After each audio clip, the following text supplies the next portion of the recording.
Would you like to learn from those that are taking their lives, their businesses, and their passions to the next level? Best-selling author of Speakeasy and master connector Lou Diamond is here to connect you to some of the most inspiring and amazing people on this planet. Get ready to thrive loud with Lou Diamond.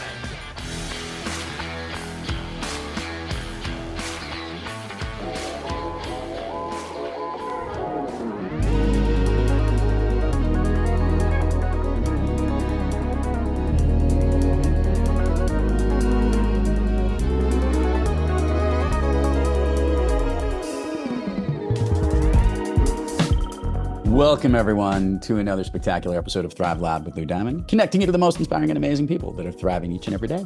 I'm your host, Lou Diamond, and today on Thrive Loud, we have the founder of Plumcat, a globally recognized animation studio and an innovator in remote working. This individual's got some pretty cool flexing around and moving all wherever he goes. He and his team have just recently launched something called FlexVerse, a groundbreaking interactive software demo designed to revolutionize user engagement on websites for SaaS companies. Sounds pretty cool. We're going to get into it, get nooks and crannies. We're going to hop on over the pond into Europe. Thrive Loud listeners, I bring you Dawid Sobieski. Dawid, welcome to Thrive Loud.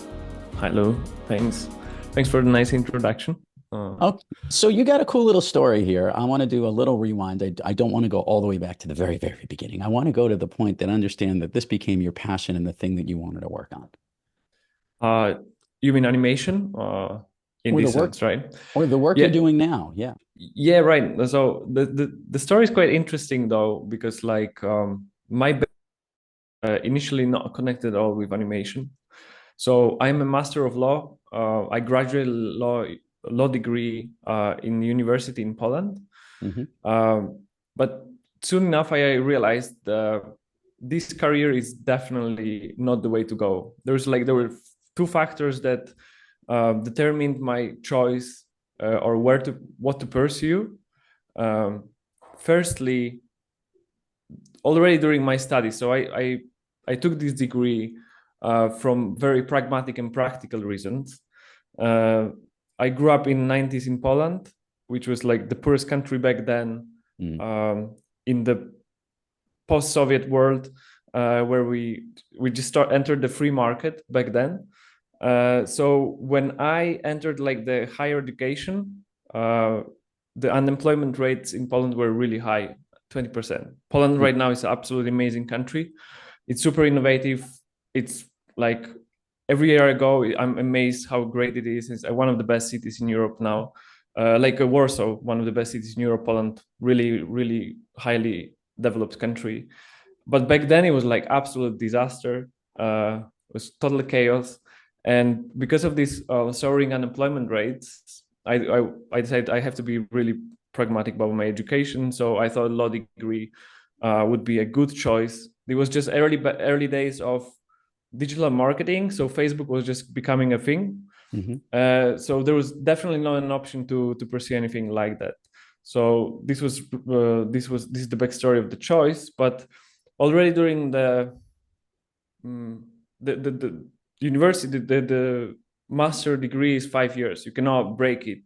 But I was brave enough to take a good decision of taking sabbatical, gap year, which led me to Scotland first, where I actually discovered what the beauty of the freedom is in the Western world as well.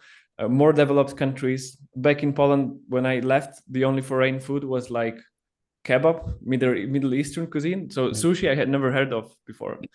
And then obviously the world started opening up, and I've started noticing opportunities by deciding not to cut my university, just finish this. But already at the end, the last year, I started working on something that I was really passionate about, for a long time, because I realized there is no way of being happy when pursuing something that you can be really unhappy with. That was my father taught me that quite strongly. He had strong influence on my decisions in life, especially he's an entrepreneur himself, having 4 kids. He's really brave man, and I was just looking up to his brave decisions he made also in this transitional Poland. where he just started his own company, having 4 kids, just for the sake of freedom, because he just wanted to play tennis whenever he wanted to. And I took this as a good advice, like that you always should pursue what you actually love to do in your life, rather than just like pragmatic. And then second, I was also always interested in like technological advancement of humanity. And there's been this futurist called Roy Kurzweil, who was constantly saying about like the exponential growth of technology. No matter what happens in the world, the technology keeps on growing. And I realized the AI probably within the law aspect could really take over quickly and make me just like easily replaceable, because it's just like another, we are doing like really algorithmic stuff, research, and just like applying this to the actual case. So I decided, like I was always passionate about creating like moving images of any sort, like firstly starting with the paper, just like that you flip it. There's two cards and they just like it starts moving. I was always wowing kids at primary school, even with like sometimes not the nicest pictures, but they were moving. And then they slowly, technological advancement allowed, just to have the decent equipment to make like static designs animated. I could also produce music. So in the very beginning, when I started the company, I had just $400 in my pocket, and I was like, okay, but I can do all this just by myself, like making music, which was essential for having this kind of videos up and running. I could draw and I could animate this stuff. So all in all, I had no initial investment, just my skills and bit of stupidity and bravery at the very beginning. So when you figured you wanted to do something in the beginning, what were you putting together, and who were you making your designs for? We were really lucky at first. I was really lucky at first, and then obviously I'm gonna say we later on we moved into like Plumcat's development. But maybe this was just so fresh. My first steps were in Poland, so you could see that digital scene was not yet filled, and then the small or medium-sized companies, they definitely didn't have any idea actually about the modern marketing. And so I've noticed that's where you can actually do and try to find some luck. So first ever ad created was like for currency exchange company. We created a series of cinema, like in the movie theater commercials, that included like small characters of made up. It's hard to read put the literal translation to the characters we developed, but there was like small currency people that were just like yes, it was so weird, making an animated story out of the currency terms themselves, the euro, the whatever it might be. But in a really weird way. Like I would say I would never probably do anything like that, but this was actually good that we pushed ourselves into this really imaginary world, because from this client, this was semi-successful, whatever you call it. Like I'm still wondering, okay, now I would definitely never sell anything like that, but back in the days it was fun. But from this on, I think this ad was like something that actually drew attention of quite high guy in Pfizer Poland, who actually reached out to me and say like, oh, I like your creativity, let's do something together for our company. And this was one of the biggest clients, at very first, one of the big clients we actually signed up and we worked with for some time. And of course, after the story just expands a little bit, unfolds into weird different angles, So you create a firm, which is amazing in itself, from something you're passionate about. You probably get really good at it. And you start to get some clients and word of mouth, and obviously your work speaks for itself and it has a portfolio. And you're developing things, and obviously you're growing along this. I know that the part of the story comes in here because for listeners, I mentioned that he is a master of remote working. I want to talk into that because a lot of the timing, I guess, when all of this happened right around the pandemic, right? And that enabled Actually not. That's surprising. Yeah. It's way before. I'm actually one of the first waves of remote work. Yeah. I think it dates back 8 years now. Wow. Probably. So just to maybe like put a little context, after graduating, my wife, I think she was not my wife back then yet. Yeah, she was definitely not. She's your wife But now. already my partner. She's my wife now. Yeah. So we decided to move to Barcelona from our hometown. We already done some student exchange back on the university, blah. And then so we moved to Barcelona, where I could be developing this studio dream that I had, but obviously back then I was just a freelancer, and she was pursuing a legal career still in Barcelona. But soon after, she joined me on the business end of this venture, and so we stayed in Barcelona for 2 years. Didn't think to move, but at some point we realized, okay, let's try and see maybe some other part of Spain, where we maybe go there for a month. Barcelona is a really difficult city to live. It's a lot of ups and a lot of downs. As much as you love it, the same as much as you hate it. So it's really overwhelming. It's like touristic hub. So you just can't stand these many people that they're just like flooding the city. So this was time for us. There was like our rental contract was just about to end, and she's the driver of all that, of course. Gotcha. And so she said, like, okay, I found a really cool place down in Tenerife, which is like Canary Islands, Spain, geographically Africa. At this time, only Airbnb was just like starting to populating Europe, but definitely not to the numbers it's now. It was just like really early days of that, and then maybe like few co-working spaces were just like showing up on the map. I believe in the US it was way earlier, but Europe just like was starting to catch up with that. So we've then moved to Tenerife, where she found like this cool Airbnb, and we were like, we didn't have plans to. We had plans just to come back to Barcelona after 2 months, where we could just like take a breath and come back and keep on living as we knew the life should be. But at the same moment around December. So we already stayed 4 months instead of initial 2 planned. We said like, what do you think if we actually don't come back and we could keep on doing this like in those places that we find interesting, and we can easily travel to, and we'll try to find the way to do that. So after all, I think we worked all together in 30 countries. Amazing. This winter I spent this winter in Costa Rica alone. Last year was Australia and New Zealand. Obviously, there's like many other places along the way, but yeah, it's quite a ride. Now I'm trying to get like a little bit more settled down, but it's been fun running business like this. It's very challenging, but also very fun. So Dawid, I want to make the connection here. So obviously doing some animation and marketing is one piece. Mm-hmm. And as I mentioned in the opening, you've created something new that is geared towards SaaS companies.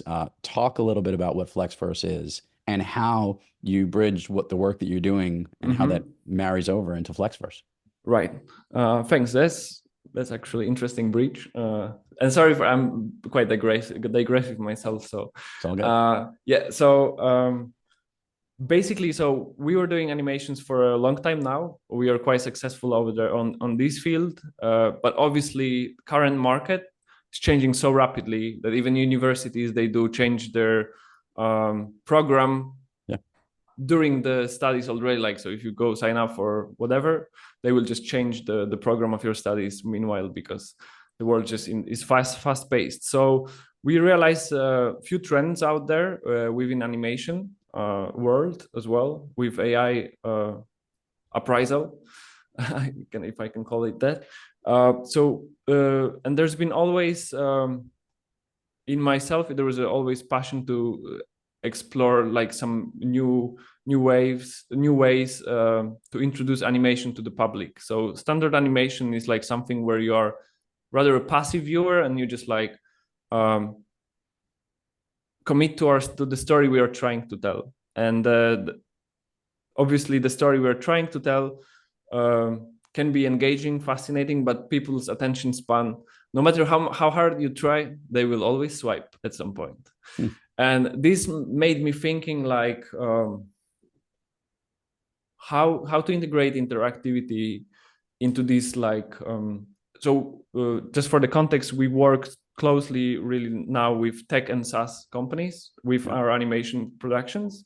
So understanding their needs was also like something that led me to the conclusion that there is definitely a space for something that's innovative, but also provides premium experience for the buyers who would like to purchase the software. Okay.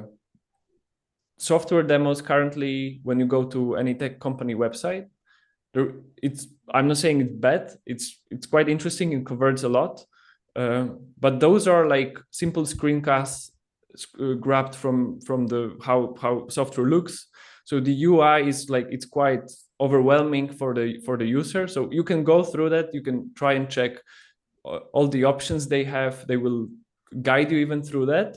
But at the end, the retention of the information is like really low. And playing on that, like for me, always was very important aspect of engagement and having fun at the same time. And there's obviously many companies that successfully bring gamification to their marketing strategies, but SaaS is like, it's still not there yet. So that's why we decided to create FlexVerse, which is a new age of software demos that you can place on your website, because their premise is gamification first. So we attract the user. So imagine they're like, instead of being passive viewer, you're an active participant of exploring what the software is in a really fun and engaging way. So we give you, like, we guide you, but you also have all the control over what you're clicking, where are you going to end up. And usually this this approach gives you the full commitment of the viewer or participant in this case. So they usually spend, instead of 15 seconds of current like attention span, you get easily 2 minutes of really good communication between the user and the product. This is really smart. And I always like this, because people who have come up with, how can we, if the SaaS solution is going to solve a problem and they're in a pool of other companies that do exactly the same thing, trying to understand value. But a great point that you're making is you're trying to make the experience, even to educate those that for the demo who are going to purchase the system, or I'm imagining where this also bridges in is to, once you've now enrolled this thing, how you could educate people to use it, or make the UI a little bit more engaging, that keeps people engaged longer and more familiar and educated. I like this idea. I was joking. Every time I meet somebody who's in animation or deals with it, I think I learned my English grammar, U.S. politics, and interesting facts about American history through some animated commercials that took place when I grew up. Anyone who grew up in the 70s and 80s knows exactly what I'm talking about. I'm just a bill on Capitol Hill. That's all you need to know. All these kind of promotional bits that you learn things. And it is an engaging way to learn because it makes it fun. So now I want to go through this. When you are helping to message this idea to other companies and to make it fun, what connects with them? What is the thing that obviously you have great skill, you have great animation. We'll show all the links, by the way, to go check out some of the work that his company does. He's got some game here, Dawid. But talk to me about, what is the reason that they say we need to partner with you? So thanks. So for them, the reason to partner with us is exactly as you're saying, is doing something else. So there's so many companies that they market themselves very similarly, using something like it's a safe cushion, which never works. I'm a big believer that like actually content should be disruptive a little bit. Like maybe disruptive is not the best word to describe that, but like something that like really gives you a way to show your personality there. Like you cannot really show your personality showing your UI, because UI is designed to be as simple as possible to serve its purpose. And there's nothing wrong about that. That's why the UI works, and that's why all the software actually works. Software cannot be animated too much, or it cannot be disruptive. Software has to be as it is. But like, you cannot advertise software with a software then, because then you lose all the impact of all your brand is, and your brand is not only the software, it's the way you approach your audience. It's something that reflects your audience in its essence.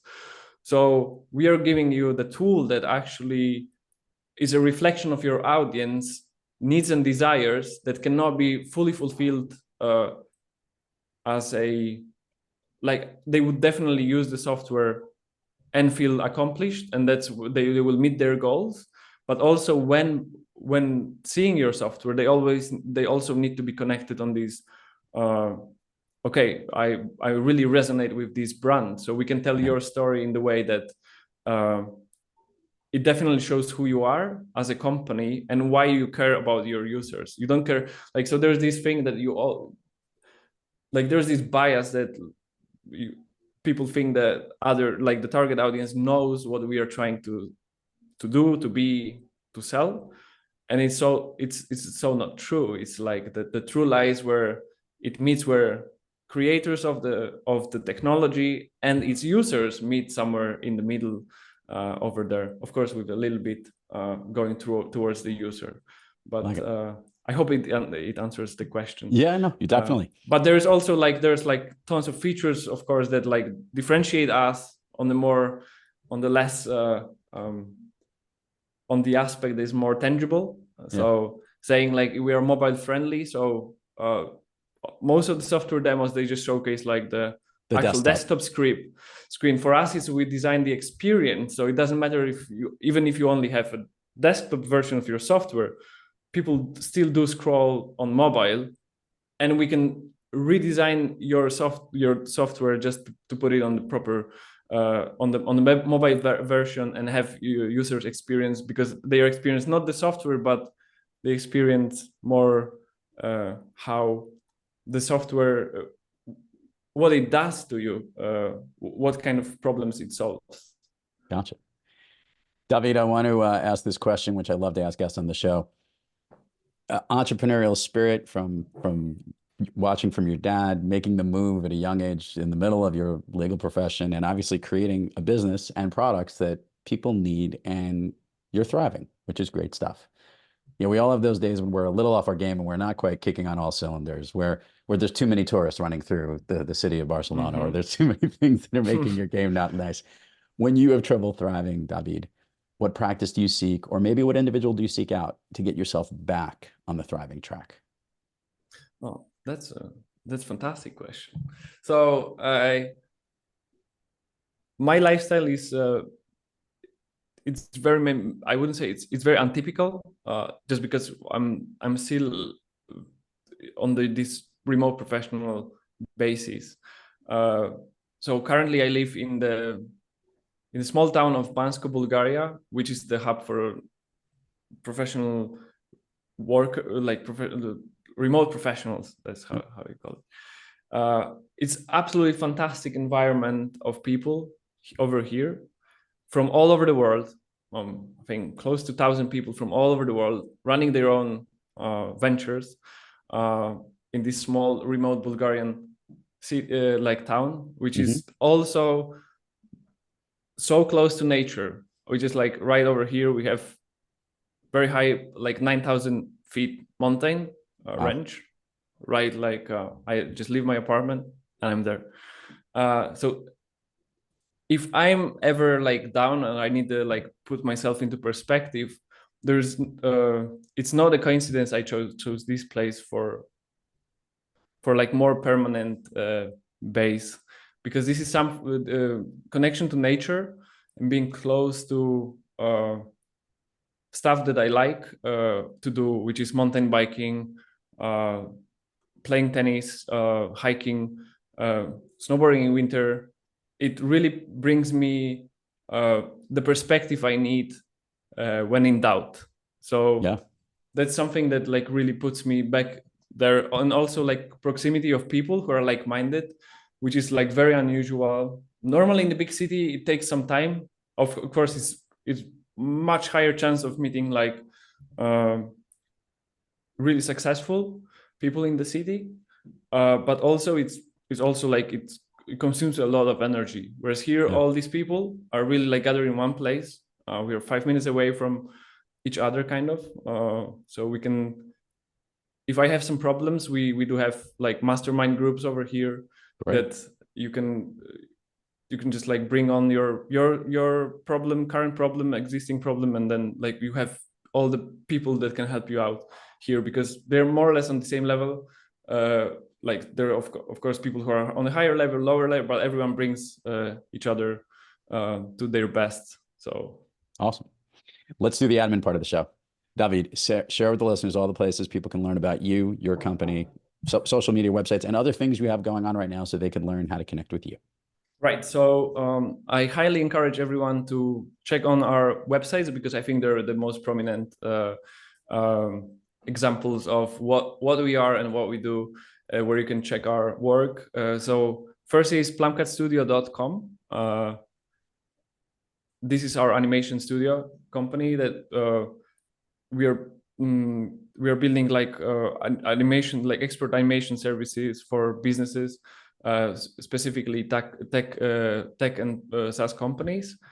And the other venture that Lou was mentioning before we were discussing is FlexVerse, and the website is flexverse.io, where you can also play with our software demo and see it for yourself how it works.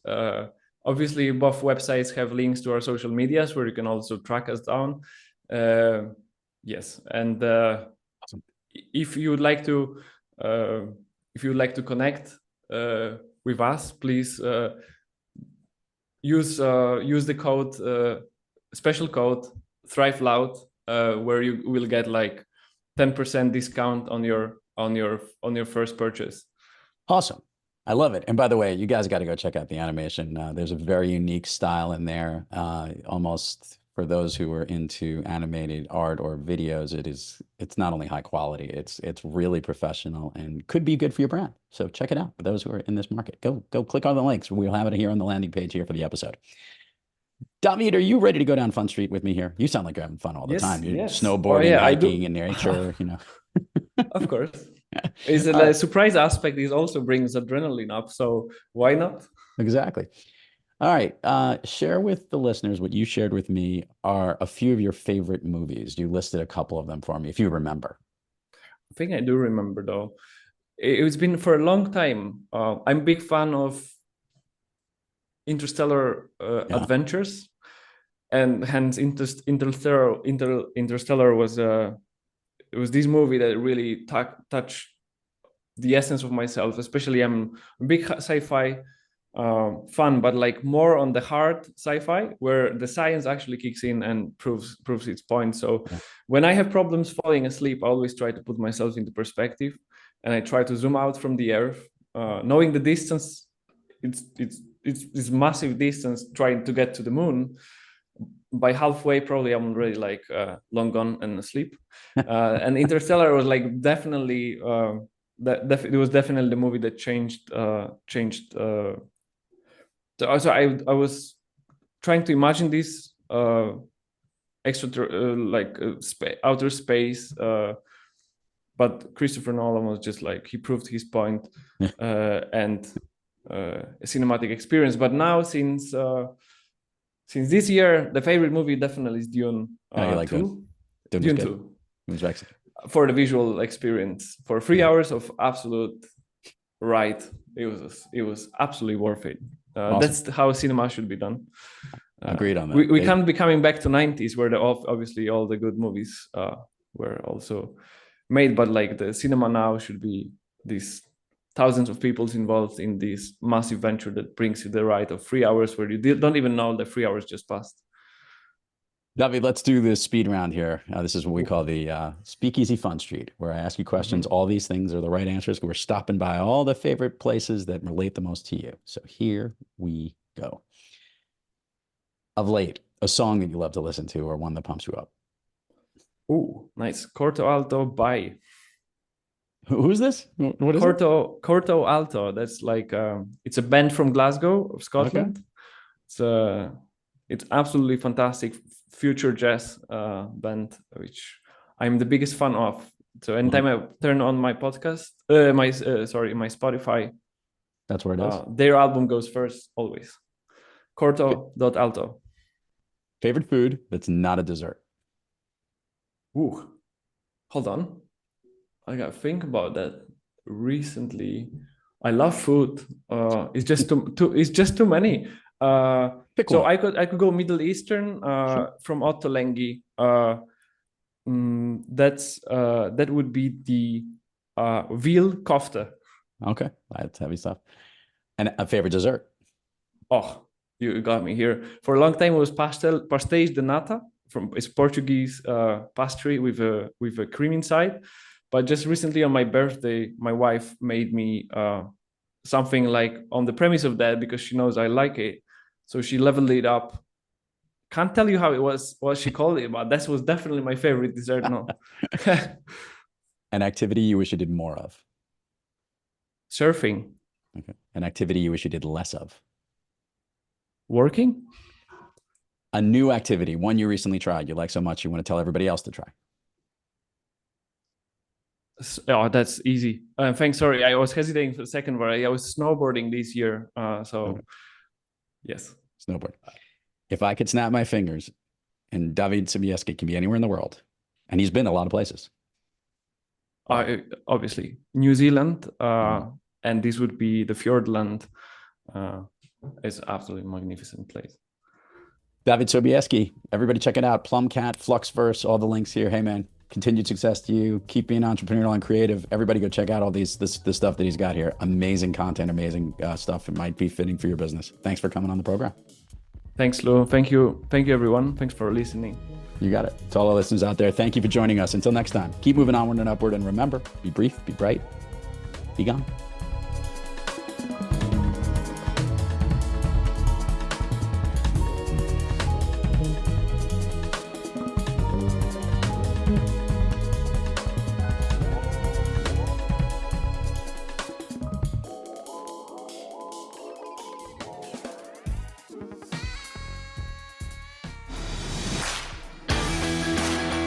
You've been listening to Thrive Loud with your host, Lou Diamond. Check us out on the web at thriveloud.com and follow us on Instagram, LinkedIn, Twitter, and Facebook at Thrive Loud. And check us out on the Good Pods app at Thrive Loud, where you can follow, listen, and connect directly to Lou and all of the Thrive Loud episodes. Thanks for listening.